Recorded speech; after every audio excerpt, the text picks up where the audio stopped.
Giboin, allez-y. Monsieur le Président, Mesdames et Messieurs les conseillers régionaux, le règlement intérieur que nous avions pour la grande majorité d'entre nous voté au mois de janvier dispose que la teneur des débats et des prises de position au sein des réunions des commissions organiques ne peut être rendue publique. Il prévoit également une diminution de l'indemnité des élus en cas d'absence en assemblée ou en réunion de commission. Vous avez eu l'occasion de le rappeler tout à l'heure.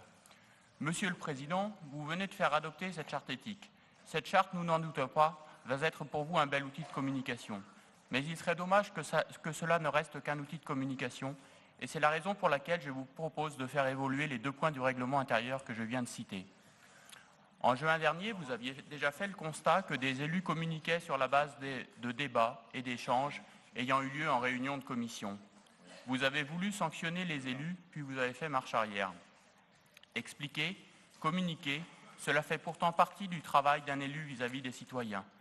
Communiquer sur des éléments de débat de commission, des élus de la majorité actuelle le faisaient déjà très bien l'an dernier lorsqu'ils étaient dans l'opposition. Je pense par exemple à ma collègue de Haute-Savoie, Annabelle, qui est particulièrement active tant sur le terrain que sur les réseaux sociaux.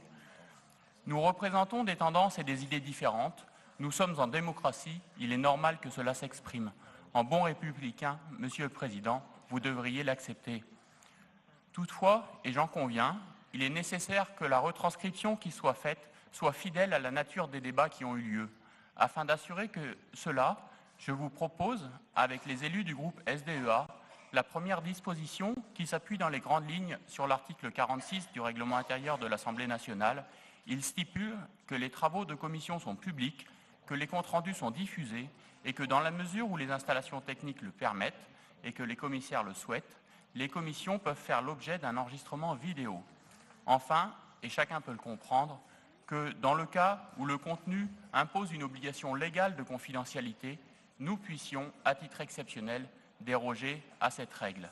La seconde disposition vise, elle, simplement à rendre publique l'assiduité de chacun d'entre nous, afin que chaque électeur et chaque citoyen puisse savoir qui est présent et qui ne l'est pas. Le relevé des présences et des absences étant fait pour le calcul de notre indemnité, je vous propose donc simplement de le publier sur le site internet de la région, sur la fiche de chaque élu. Très bien, merci beaucoup. Est-ce qu'il y a des demandes de parole?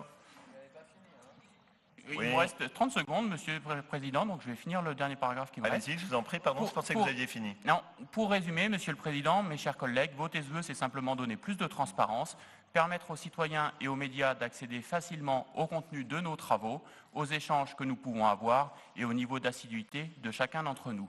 Mes chers collègues, je compte sur vous et vous remercie de votre attention. Merci beaucoup, Monsieur Giboin. Monsieur Perrault.